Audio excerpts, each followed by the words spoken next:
Long-term noise, dust, and light pollution from the pads while they're drilling and fracking. That might elongate out to years. NOx emissions from all the diesel engines that are running.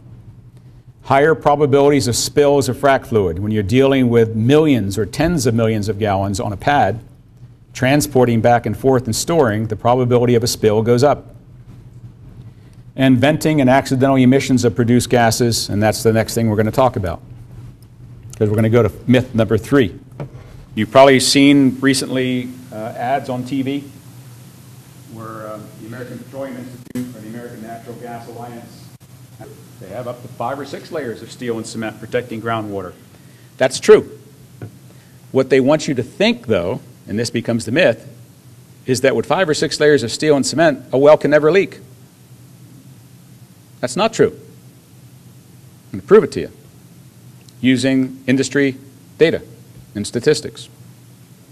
So we're going to try to investigate what this word rare means. Everybody in this room, if I were to say, well, if I drill 50,000 Marcellus wells or 100,000 Marcellus and Utica wells in New York State, what would you consider to be an acceptable rate of well failure?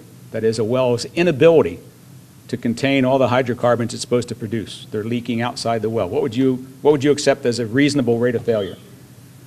1 well in 1,000, 1 well in 100, 1 well in 10, 1 well in 100,000. At what rate did all the wells ever drilled in Chautauqua County fail? You're not going to tell me that no well ever drilled in Chautauqua County ever failed. Define failure. Leaked. Leaked. At all? Leaked at all. 1 part per million? That's a... Well, we'll talk. I'm going to show you what a leak looks like, and I'll show you what a typical leak looks like. And I'll talk to you about how we determine whether a well is leaking. So I think the point I want to make first with respect to your comment and question is that I'm not aware, and I'm a student of this issue, I'm trying to write a paper on it right now, I'm not aware of any state that has done a systematic investigation of the rate of failure, and I'll define what I mean by failure, of the wells that have been drilled. No one's asked that question. That's why the EPA is currently studying the problem. It's where your tax dollars are going to the EPA right now. The potential impact of hydraulic fracturing and shale gas development on underground sources of drinking water. Okay. Second part of the question is, if wells are leaking, so what? Gets back to your point. How much of a leak is important? And what can leaks do?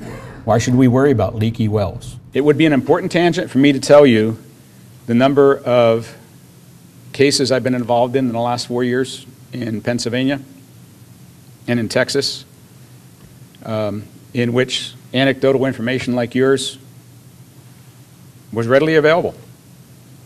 I've been involved as an expert witness in court cases in Pennsylvania where consent orders, these are legal documents signed by the state of Pennsylvania and an operator, were issued.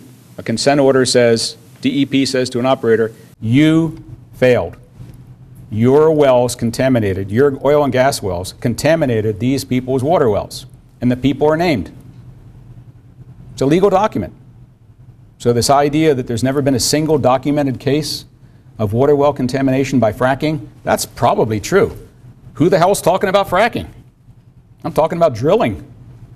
I'm talking about drilling, casing, and cementing. You don't care if your water well went bad, whether it went bad because it was fracking or drilling. All you care about is your water went bad. So I can show you many consent orders involving hundreds of families in Pennsylvania that have lost their water wells, and it was legally determined by the state that that was true. I'll show you some examples. Let me first show you what a leaking well looks like. So you walk up, you're an inspector for DEC or DEP. You're doing an inspection on a brand new well. It was put into production a week ago. So you go look at the wellhead. The wellhead is where the well comes out of the ground. There's typically a cellar that's excavated around it, a hole in the ground. That hole fills up with water, rainwater, snowmelt. It's a telltale. Let me tell you the tale it's telling. Did I say that? So here's the production casing. The natural gas is supposed to be coming up inside that pipe and only inside that pipe. That's a failed well.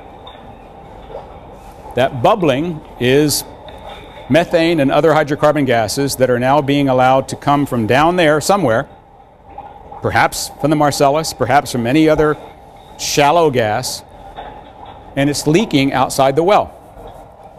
Two things can be going on right now. So I asked, so what? What if wells leak? One thing for sure is that methane is getting into the atmosphere. And if they don't repair that well, or if they can't repair the well, that well will continue to leak until the gas is exhausted. That might be years. On the way to the surface, that gas can encounter an underground source of drinking water, the water table. It might or it might not, depends upon where the leak is and between which layer of casing and cement the leak is. But if it does encounter an underground source of drinking water, it can now contaminate that with methane and other hydrocarbons. That is the predominant problem that's been seen all over the country since the early 1900s. The single most probable problem with drilling an oil well, a gas well, or a water well is loss of structural integrity because the cement either was not there or it failed as a gasket. When you drill a hole in the ground to put a 4.5-inch diameter production casing, how large a hole do you drill? What's the diameter of the hole that you drill in order to insert 3 miles of 4.5-inch diameter casing? On the order of 6 inches. The hole has to be bigger than the casing. Now think about this. I should draw it. Here we go. Here's your 4.5-inch diameter casing, and here's the hole you drilled. What's in here? Initially, nothing. Air. What do you want to do? You want to fill that. That's what cement does. The cement's the gasket. And I think you'd agree that if you had a choice, you wouldn't use cement as a gasket. What do I mean by cement?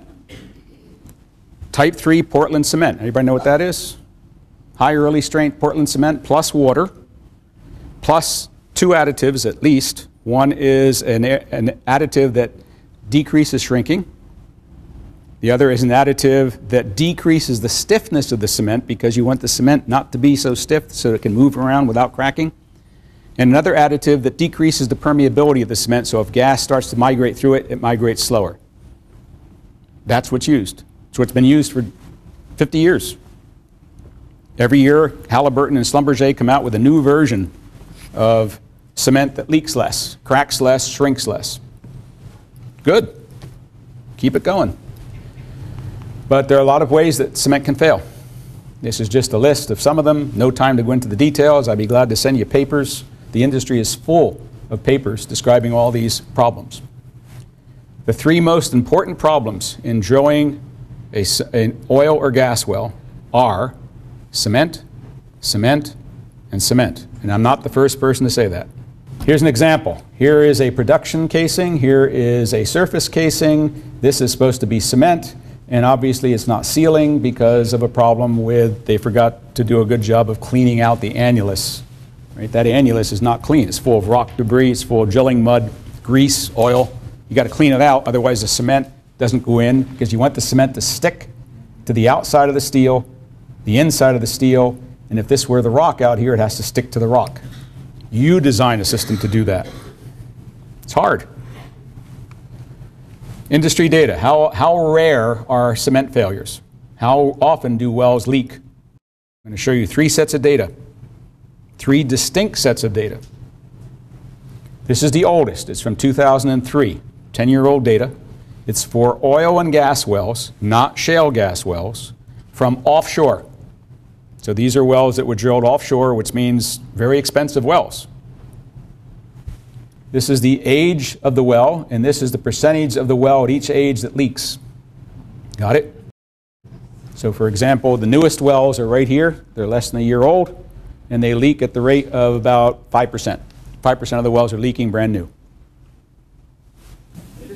It's hard to do. The industry doesn't want the wells to leak.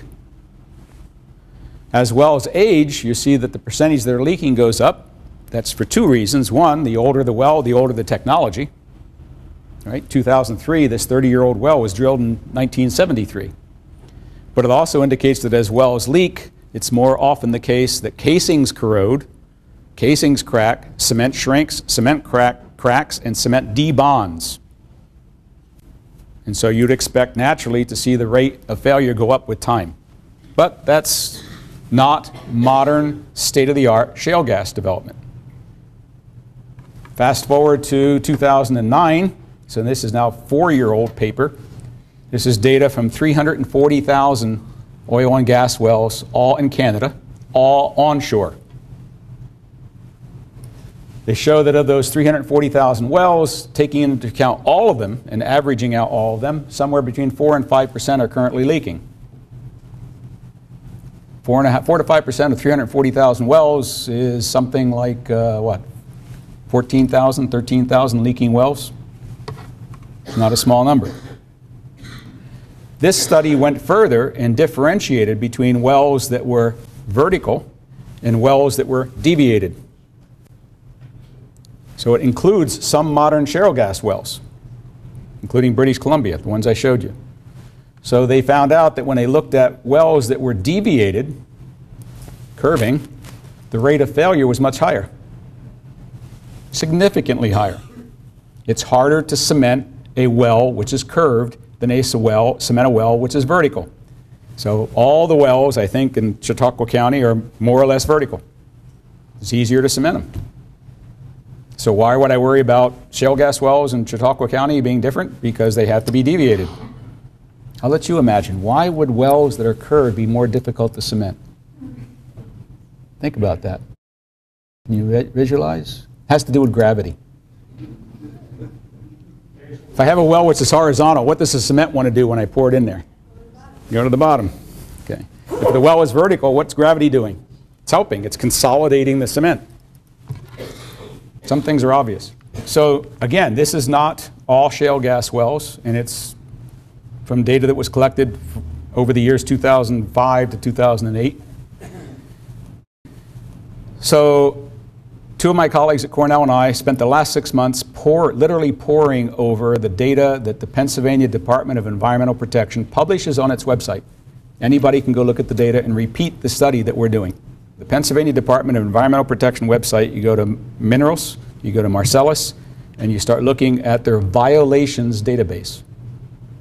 For every one of the roughly 6,700 Marcellus wells that have been drilled in Pennsylvania so far, 6,700 out of 100,000. You hear what I said? Pennsylvania expects to have 100,000 Marcellus wells, so they're just getting started. They got 6,700 wells. We poured through all 6,700 well records, inspection records, and violation reports. And foolishly assumed, underline foolishly assumed that if we found that a well had been issued a violation for leaking, that we found all the wells that were leaking. Now you do the same thing, right? You go to an official database and you look for all the wells that have been issued a violation. That's like a ticket, right? If I start speeding back to Utica tonight, and I get stopped by a cop, the cop isn't going to say, I warn you, don't do this again. Not in New York State, not today. If I'm on 80 in a 55 zone, I get a $190 ticket, right? We foolishly assumed that in Pennsylvania, if a well was leaking, it got a violation. And then we started noticing things in the database. We noticed that there were more wells that were reported leaking than had been issued violations. We found a large number of wells that were leaking that never showed up in the violations database at all.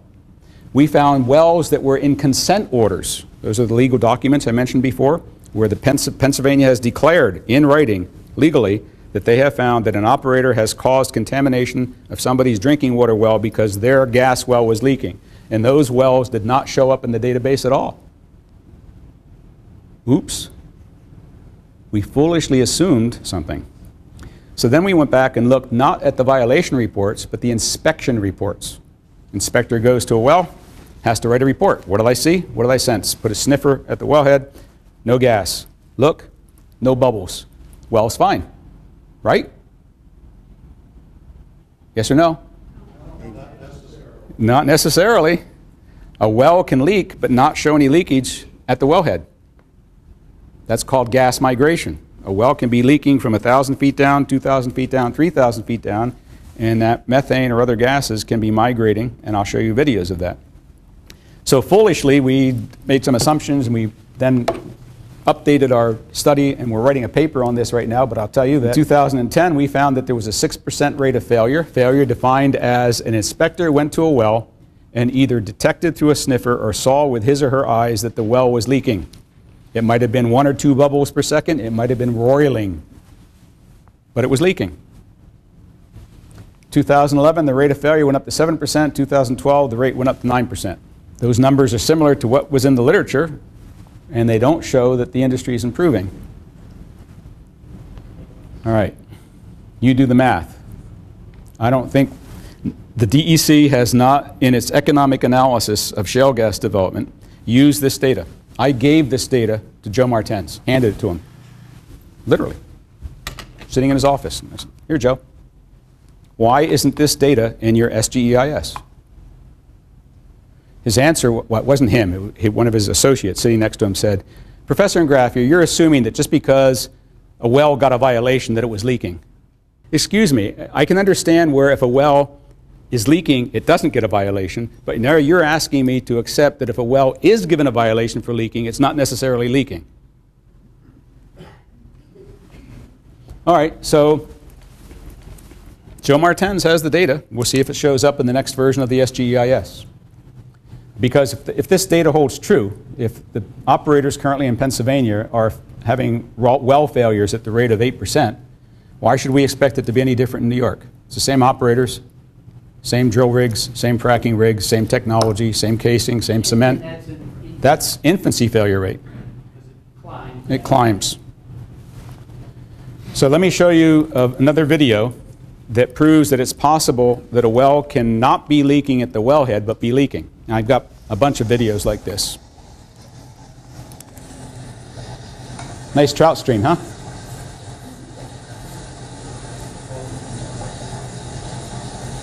You can light that on fire. You go over there with a match or a lighter, and that poof, burning water. The nearest gas well is 2,000 feet away. The nearest gas well is 2,000 feet away. Inspectors went to that well, did not detect any leakage. Obviously, the well is leaking. And the gas...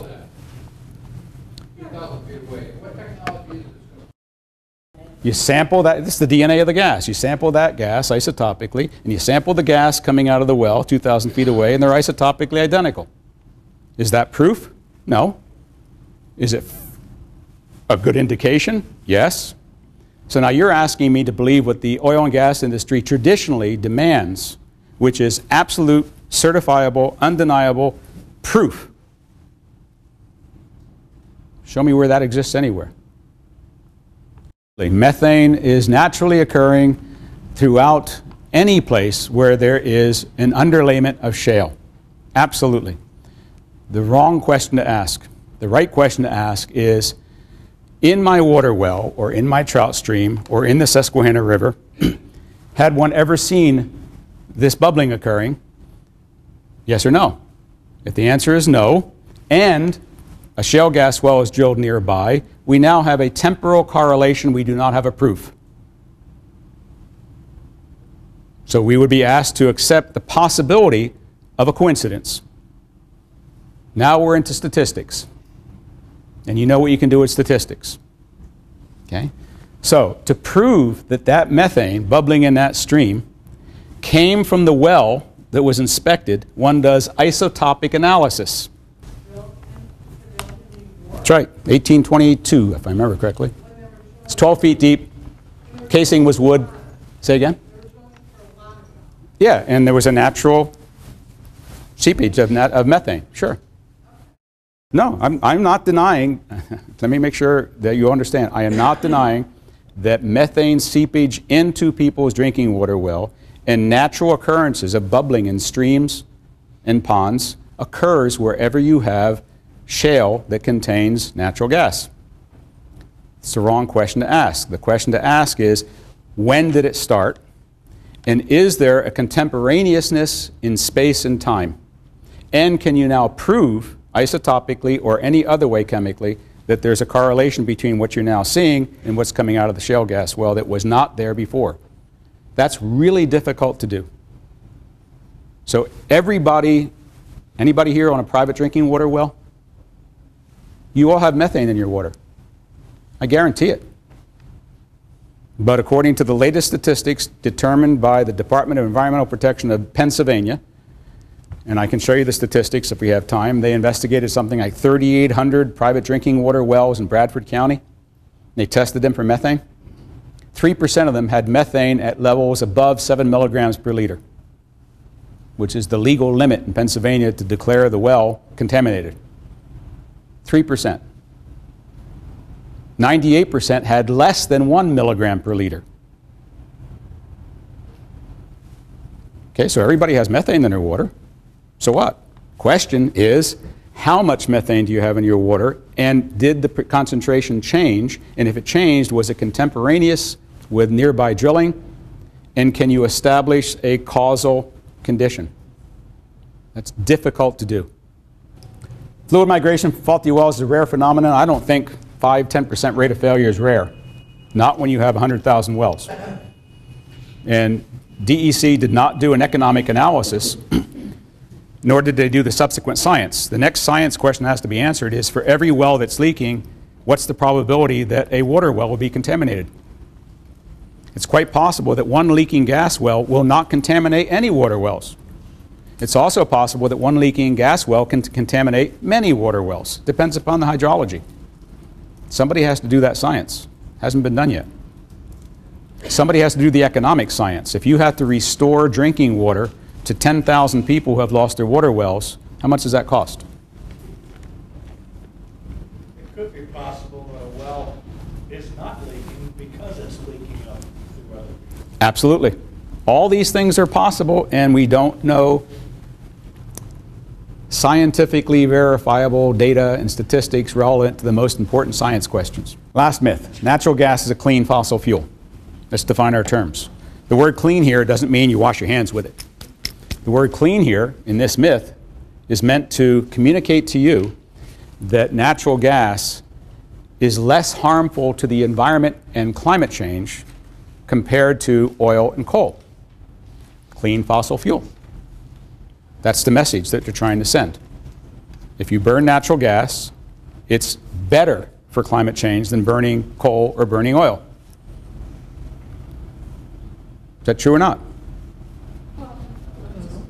Well, we're thinking.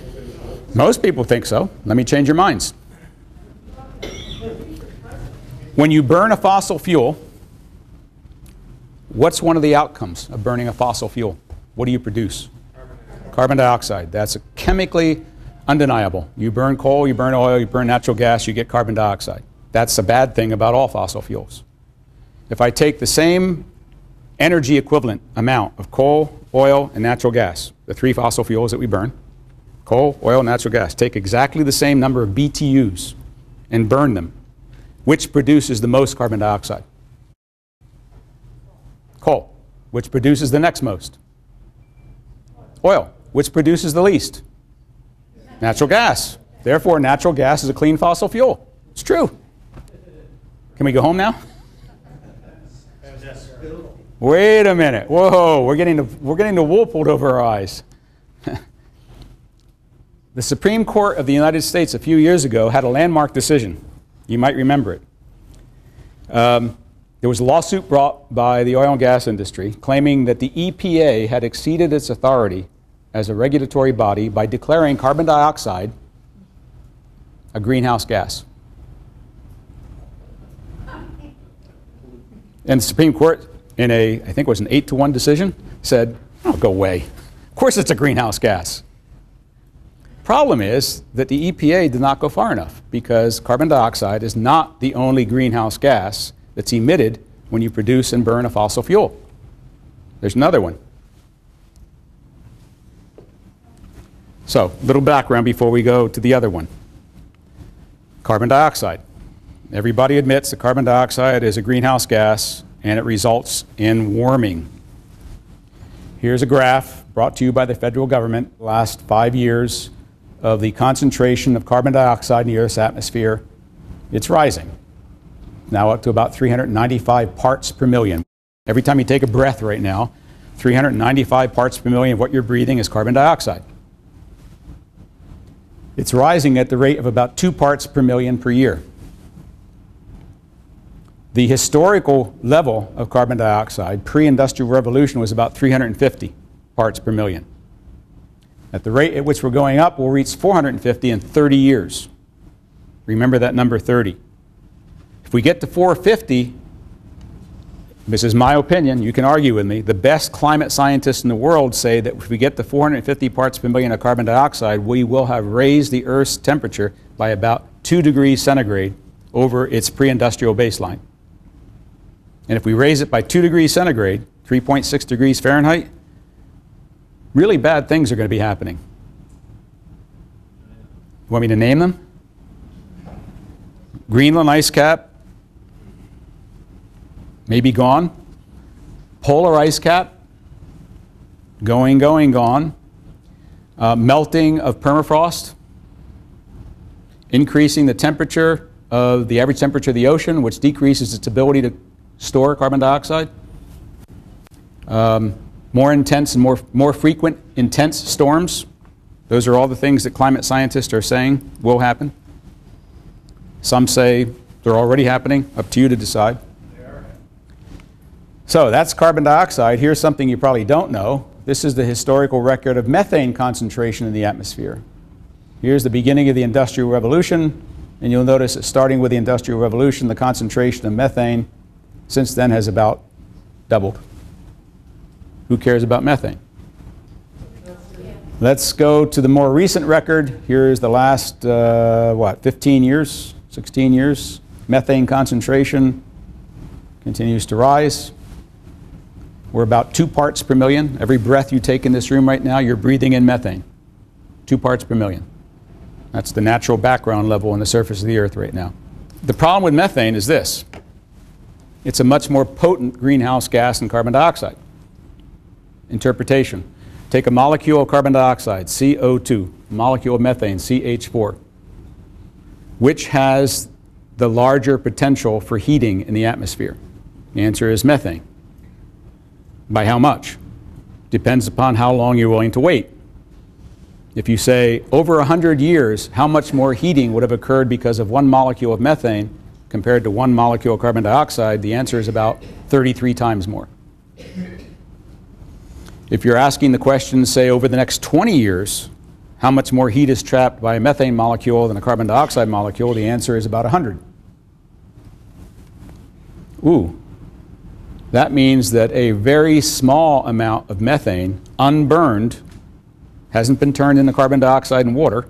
It's unburned. If it gets into the atmosphere, it has much more heating effect in the short term and in the long term than carbon dioxide. Put another way, if I take a gas well, whether it's a shale gas well or a conventional well, and during the life cycle of a methane molecule that's produced from that well, remember it comes up the well, goes into a gathering line, goes into a compressor station, goes into a processing station, goes into a storage facility, goes into a transmission pipeline, goes into city gate.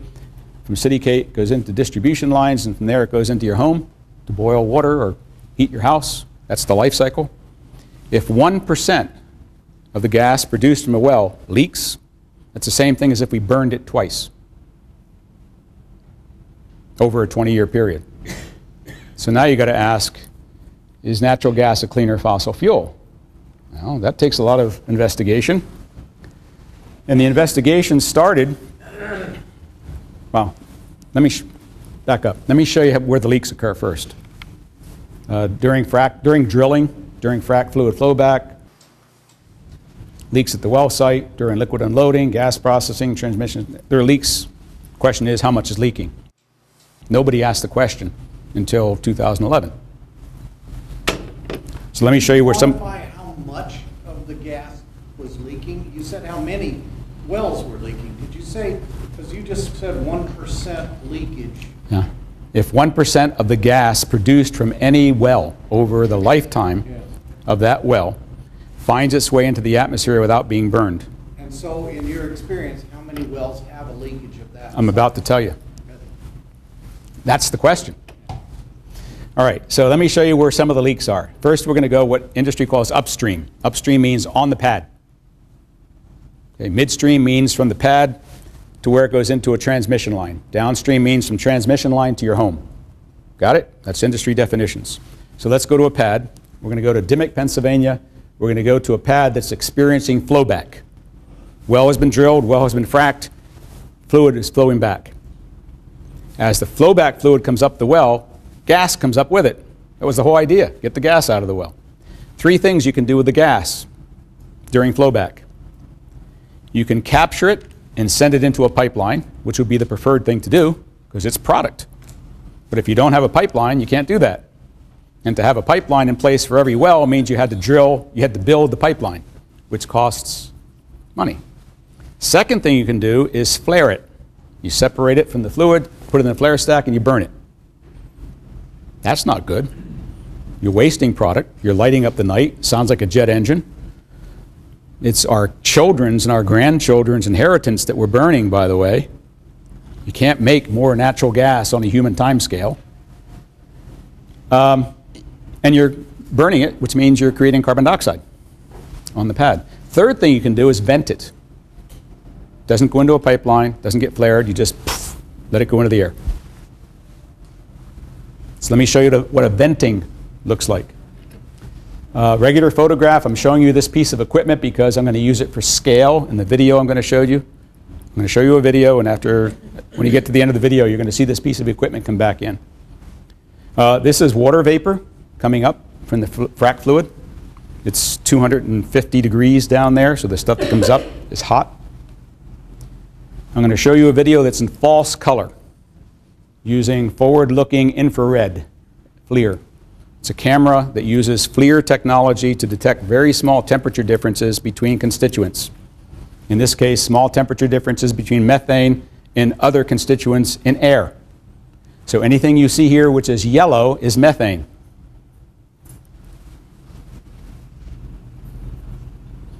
This flowback period, currently, according to an agreement between the American Petroleum Institute and the Environmental Protection Agency, the average flowback period shall be 7 days. Sometimes it's less, sometimes it's more. The average is 7 days. They use that to do calculations. That's methane emission. Notice it's rising. Methane is lighter than air. It's also hot.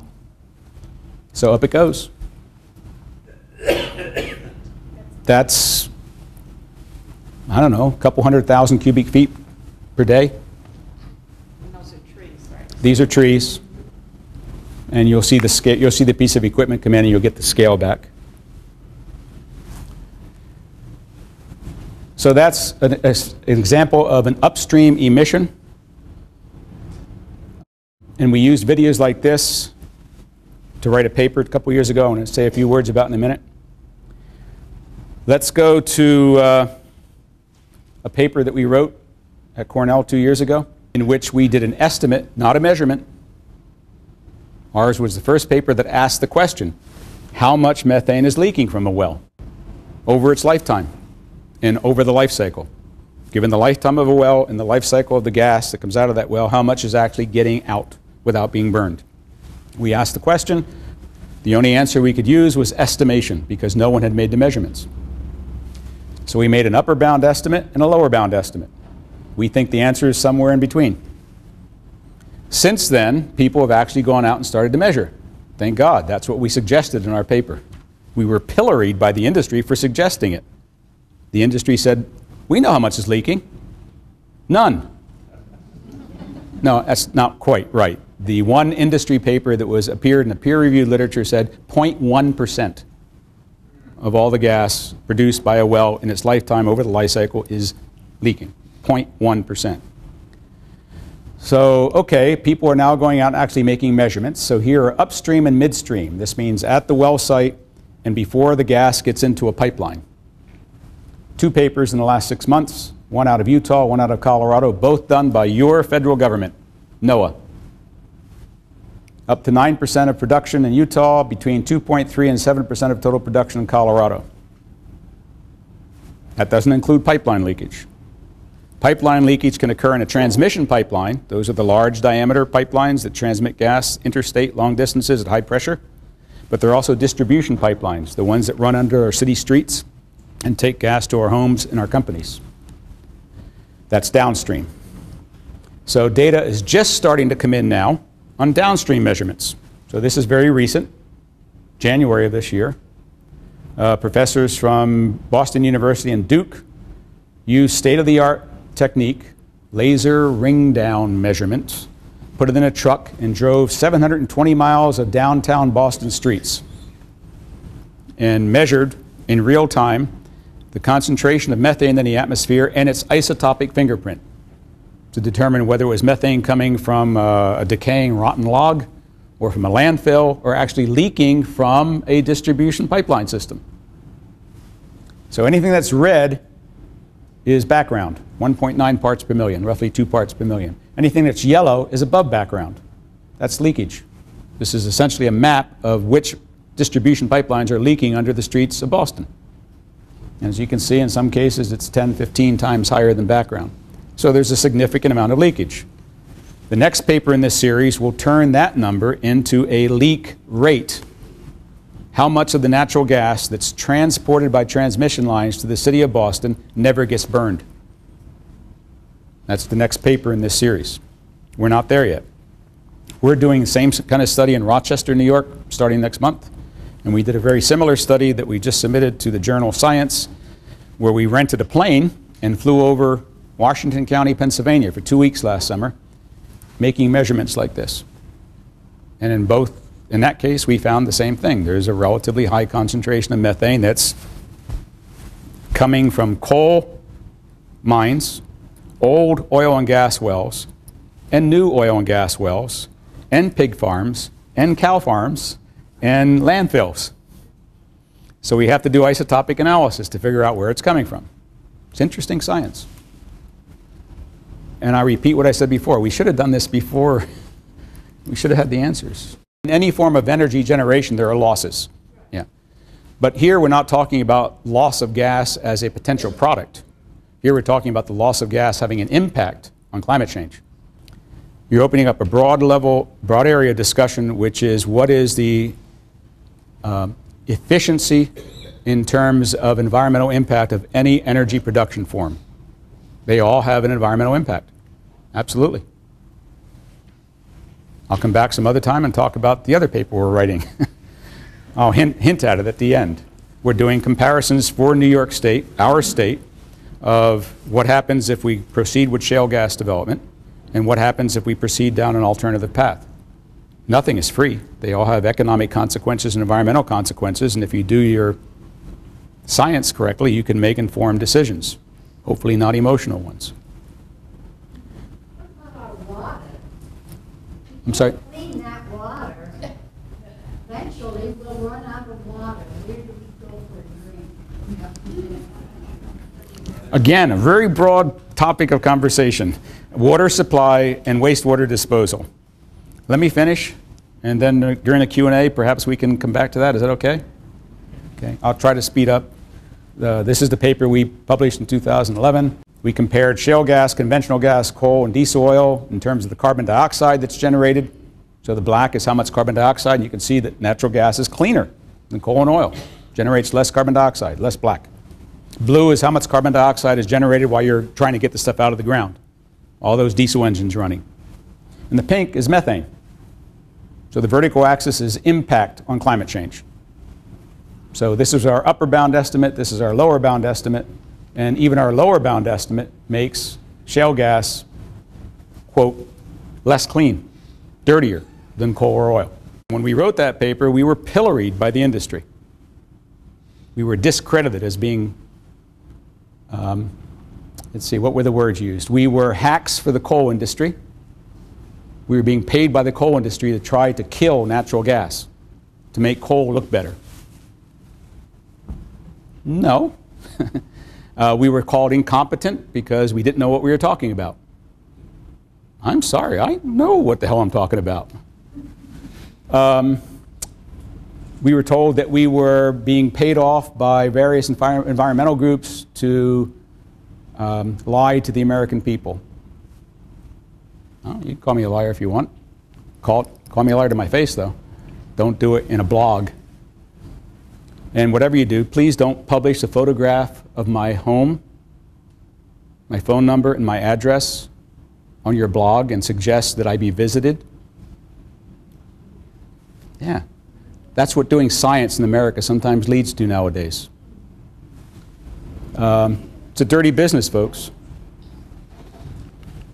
So, last technical slide, I promise. And it's the best slide. Not the best. It's the most important. And I didn't do it. It's not mine. It's taken out of a paper, what has appeared in Science late last year, authored by about 15 different climate scientists from around the world, including Drew Shindell, who works for NASA. He was the lead author. And this was the best picture in 2010, late 2010, that the best climate scientists could paint of our climate future. It's a prediction. Take it for what it's worth. Let me explain it to you. The year 1900, the year 2050, here's 2010, which is when they put this graph together. This is, the vertical axis is the average, the change in the average Earth temperature relative to a baseline. So the baseline is 0 change, so in 2010, this black line, which is the result of actual worldwide measurements from tens of thousands of measurement stations that have to be processed and integrated and verified for accuracy. The average Earth temperature had warmed about 0.8 of a degree centigrade. I mentioned earlier before that if we ever get to 450 parts per million of carbon dioxide or carbon dioxide equivalents like methane or black carbon, we're going to heat up to about 2 degrees centigrade. And according to the computer models, these solid lines are computer models. They're predictions, simulations based on computation. So these scientists put the best possible models that they have, all of which have flaws, assumptions, and simplifications. It's the same thing I say to my students at Cornell, by the way. If you're going to design a building or design an airplane, you use computer simulation nowadays, and your computer simulations are always inherently wrong because they're full of assumptions and simplifications. They're only as good as the numbers you put in. So there's always going to be an error. So you have to estimate the error. So each one of these solid lines is the prediction from a computer program run thousands of times in what's called Monte Carlo simulation. And they determined, therefore, that they could be wrong by this much.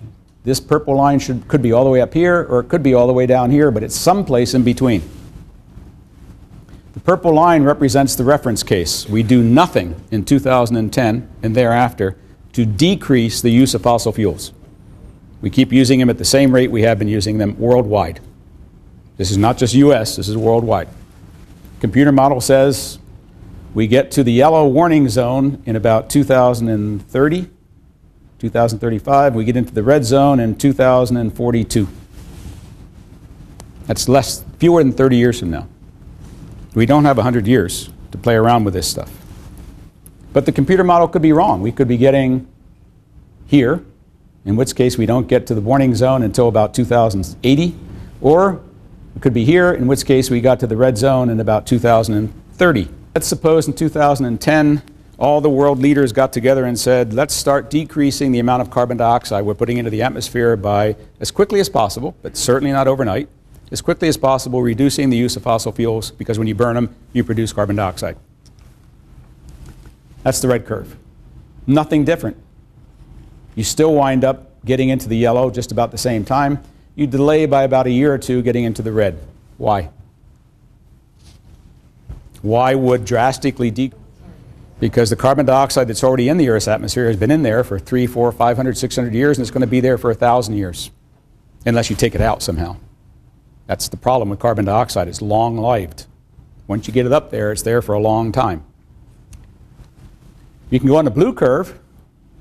That's labeled methane and BC. BC is black carbon. Black carbon is soot. You burn diesel, you get black carbon. You burn dung to cook on or heat in India or China, wherever you burn dung, you get soot. Okay.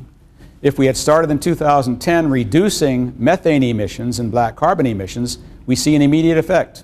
We delay getting into the yellow zone by nearly 20 years. And we delay getting into the red zone by nearly 20 years. But we still get into the red zone. Because methane only resides in the atmosphere, only has a half-life of about 12 years, after about 24 years, most of it's gone because we started reducing it. So the effect of reduction of methane is immediate but short-lived.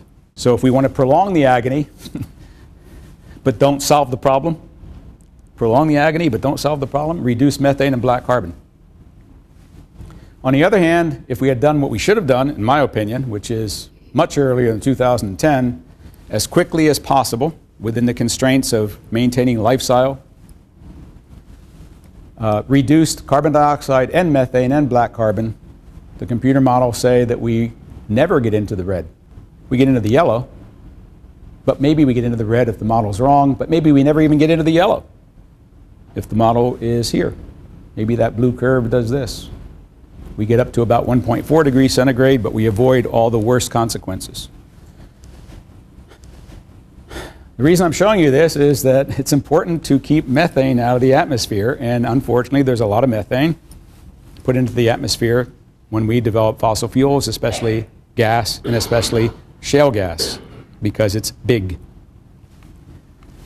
So, health impact, exacerbation of global climate change, reaching a possible tipping point within 20 to 30 years, not 100 years. President Obama says we have 100 years of natural gas in the US. If we don't start exporting it. And if we don't export it, we might not get to use the last 70 years of it. So, my conclusion, it's not a technical slide, it's a political advertisement. If you want to assure a country of energy independence, you have that country use only energy that it owns, and which has an infinite supply. That's true energy independence. If you want to give a country energy security, you give it energy it doesn't have to fight for. What sources of energy, hint, hint, do we have infinite supplies of, which we all own and which we don't have to fight for? There they are, wind, sun, and water. What's the fuel cost for wind, sun, and water? There are production costs, distribution costs, of course. No energy is free. But if we, going forward, this is an absolute economic fact. As the supply of fossil fuels goes down, and as the world's energy demand goes up, the cost of fossil fuels will go up. So your energy bills will, okay? If the cost of the fuel is zero, there's at least a hope that your energy bills won't go up as much. So from an economic point of view, from an energy independence point of view, from an energy security point of view, the right thing to do has been obvious for a long time. Do we have the technology to do it? Absolutely. Another paper we're working on right now, it's actually been accepted for publication in the journal Energy Policy, and will appear sometime in the next 2 months, is a plan, a detailed plan, that does this. It's a plan for New York State by 2030 to have all-purpose energy, electricity, transportation, heating, cooling, and industry be nearly fossil fuel free by 2030. It's technologically possible. To do it, that's what you have to build. Now take a deep breath. Professor Ingraffea, are you kidding? We got to build 4,025 megawatt turbines onshore, like the ones that I just drove by out here, the 250-foot diameter, 5 megawatt jobs. We got to build 12,700 offshore wind, 387 megawatt concentrated solar plants, 828 50 megawatt solar PV plants. 6% of all the residences in New York State have to have PV on their roof. 12% of commercial and government buildings have to have PV on their roof, et cetera, et cetera, et cetera. So there is a flexible, wide energy source, energy supply source for New York State. And I know what some of you are thinking. Are you kidding? That's a lot of construction. That's a lot of equipment. That's a lot of capital. It's a lot of jobs. You can have that, or you can have this. 50 to 100,000 Marcellus and Utica wells, 8,000 to 16,000 pads, 500 to 1,000 compressor stations, thousands of miles of new pipeline, thousands of incidents of well water contamination, increase New York's contribution to global warming, continue illness and morbidity from pollution, from fossil fuels, This is my favorite. You know all that tubing, all that steel casing, the 5 layers of steel casing you got to put down a well? It's 100 tons per well. If we build 50 to 100,000 Marcellus and Utica wells in New York, we will sequester underground forever, not recoverable, not recyclable, twice the tonnage of the United States Navy.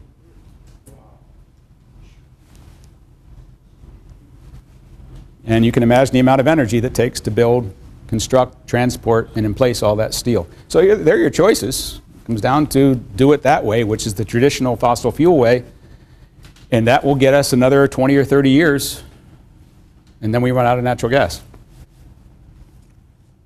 And that's all sunk cost. Or you can do it that way, and that's renewable. Pros and cons to both. And hopefully tonight I will have told you enough to make you think and want to do more research and read more about this so that you can make informed decisions, because it's not just us, it's the kids and the grandkids. This is generational greed, in my opinion. This is getting ours now. This is planning for them later. So with that, my final quote, and thank you very much for your attention, and I hope we have time for questions.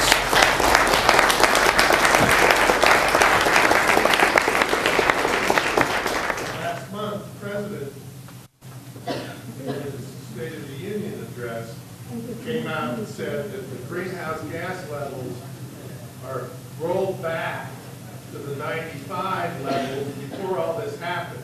How could both be true? Let me tell you how it can be true. Actually, the detail is that since 2008, the emissions of carbon dioxide in the United States have dropped to 1995 levels. They dropped about 8%. Think about what I just said in my talk. The emissions of carbon dioxide have dropped about 8% since 2008. First question is why? The oil and gas industry says because we converted a lot of our coal-fired electricity plants to natural gas. Part of it is true. The other reason is, since 2008, the amount of energy produced in the United States has been going down. So we're producing less energy. There's less carbon dioxide. No. Worldwide, yes. U.S. down. Domestic energy production is increasing. No. No. Domestic energy consumption since 2008, I'll show you the data, has been going down. Why? 2 reasons. Economic downturn, and how many of you have replaced your incandescent bulbs with CFLs? How many of you are driving a car that has much better gas mileage? How many of you are using energy efficient appliances? So conservation and efficiency.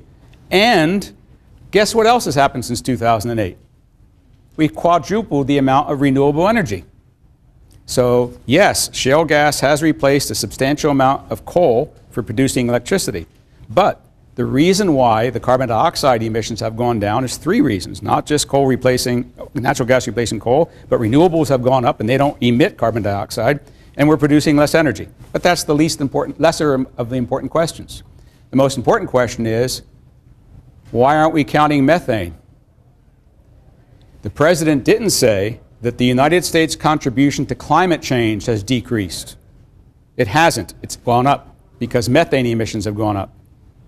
So the President said carbon dioxide emissions have gone down. There are 3 reasons for that. I'd like to say greenhouse gas. I'm sorry?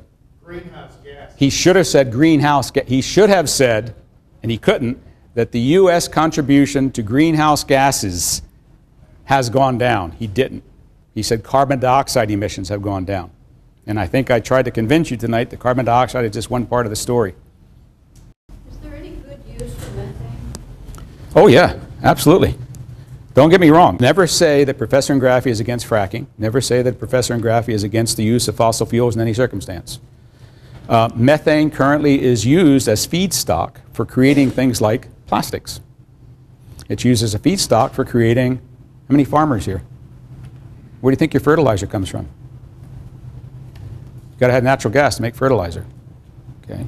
So we're always going to need methane for various industrial processes. Well, in those fracking fields out in the Dakotas, they show them flaming it off, and it's more like in New York City. Yeah. Why are they wasting it? Greed. In Youngstown, Ohio area, I heard that they were blaming fracking on hitting faults and causing earthquakes. What do you think about that theory about fracking causing earthquakes? The latest science is that, except for one location in British Columbia, where the British Columbia Oil and Gas Commission recently published a report declaring that they had determined that fracking had caused earthquakes of magnitude 3.2 to 3.7 in northeastern British Columbia. All other seismic events so far have been associated not with fracking, but with waste disposal of fracking fluids. So that's what happened allegedly in Youngstown. It's what happened in Arkansas, in Oklahoma, in Ohio. England, not quite sure. The company that was doing the shale gas wells in England actually admitted that they think that they caused magnitude 2 to 2.5 with fracking, but that hasn't been confirmed. So there's one instance that I know of where a government entity has declared that it was a fracking incident, but that was a 3.2 to 3.7. That's not going to cause any problems on the surface, but what it did cause is damage to the wells. If your epicenter is down there where your wells are, and you got a 3.7, what happens is they sheared a couple of the wells casings, and they cracked some of the cement jobs.